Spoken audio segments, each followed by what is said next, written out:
بسم الله الرحمن الرحيم ardaydii natiijada oo imtixaanaadka dawladda ku baasay form 4ka runtii aad ugu faraxsanahay in wax in badan oo kamid ah ay baaseen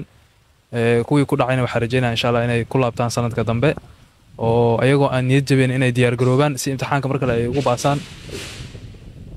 waxaan rabaa inaa dadkii aan balanay oo aan isku ogeyn haddii aad dhameyseen waxbarashadii dugsiga sare aniga dhiirigelinta ama waxa aan soo jeediyay tala ahaan waxay ahayd in ardayda ay jaamacada ka raadsadaan dalka dibadiisa oo haddii ay heli karaan ay ahayd marka haddii ay suurto geli karto in jaamacad dibadda uu arday helo waxaa ku dhiirigelin lahaa inaad kala doorataan wadamada aad tegaysid waxay ku xirnaan doontaa waxaa rabta inaad barato wadan walba waxbuu ku fiican yahay tusaale ahaan teknolojiyadda oo kale IT-ga India ama China oo kale ku fiican ama Malaysia tusaale ahaan oo kale haddii aad rabto cilmigan social science haddaad rabto inaad barato oo siyaasadii iyo economic dhaqaalaha iyo sociology wax lamid ah barato wadana ku fiican hadii aad rabto inaad barato cilmigan dhakhtarnimada oo daawadii medicine hadee tahay iyo surgery qalin wax la xiriiro wadan baa yani waxbuu ku fiican yahay jaamacadahan magacyo iyo level kala leeyin muhiim ma ahan marka jaamacad magac lahan dhigtay ama aan ka soo baxay waxa muhiim ah qofka oo value u yeelayo aqoonta aad leedahay xirfadda aad baratay skillka aad dheertahay ardayga adiga kula midka maanta arday aad tahay laakiin bari arday batid waxa laga rabaa another level inaad tagtaa loo baahan yahay ardaydeena wadanka waxaan ku dhiirigelinaa marka inay ku dadaalaan in xirfadooda ay dhisaan waxa ay jaamacada ka baranayaan waxa ay iskoolka ka baranayaan wax ka baxsan inay bartaan oo xirfad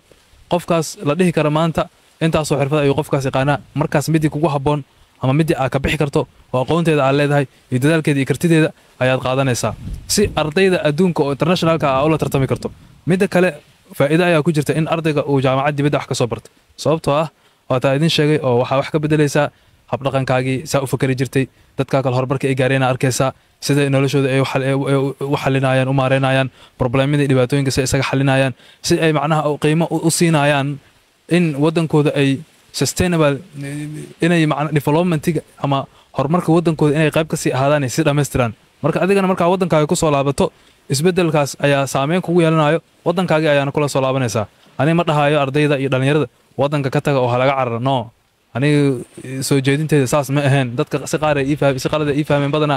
oo ii soo dhaleecayna ama ii soo dhaliilay waxay dhahayeen maxaa dhalinyarada u dhaysaa wadanka taga oo ka carar aniga wadankayga waan ka tagay oo dibadiisaan tagay sida oo dadka ay u nool yihiin iyo sida ay noloshooda u maareeyay wadankooda si u dhisana soo arkay kadibna dalkayga ayaan ku soo laabtay si isbedel aan u sameeyo marka idinkan waxaan ka rajeynaa insha Allah ta'ala in saas oo kale noqotaan haddii aad hesho fursad aad wax ku soo baran karto ama minxa dawladda ay ku siisay dawladda Soomaaliya ama aad ku hesho aqoontaada ama waalidkaaga ay ka bixiyaan qarash oo aad fursad u hesho inaad wadankaaga wadana ahayn aad wax ku soo barato please adoo wax soo bartay oo wadankaagii aqoon kugu filan wata la imaaw haddii aad noqoto qof international ah oo globally waxaa noqon kartaa markaas qof ardayda caalamka ah la tartamo sababtoo ah kala jar cusub soo baratay waxba kaaga bilaaban dhaqankoodii wax ka taqaana luqadoodii wax ka taqaana salaanada sanadahan dambe ardaydeena badanaa wax soo baranaa turkiga qaar badan oo turkiga wax soo bartaa wadanka soo laabtay salaan qaar badanaa waxay aadeen wadamada sida India oo kale wax ka soo bartay ayagoo luqadii Indiga wax ka yaqaano af India ku hadli kara oo Indiyaanka luqadoodii yaqaana oo luqadii Malaysia yaqaano oo soo bartay salaantii Malaysia ay aadeen ay dalka soo laabtay marka wax badan ay faa'iideynaysaa oo waxay u sahlaysaa inay xirfadooda horumariyaan inay shaqadooda horumariyaan inay fursadaha ay heli karaan ay balaariyaan ama ay badiyaan marka intaas ay ku soo gabagabeynaa waa maasantiin assalamu alaykum warahmatullahi wabarakatuh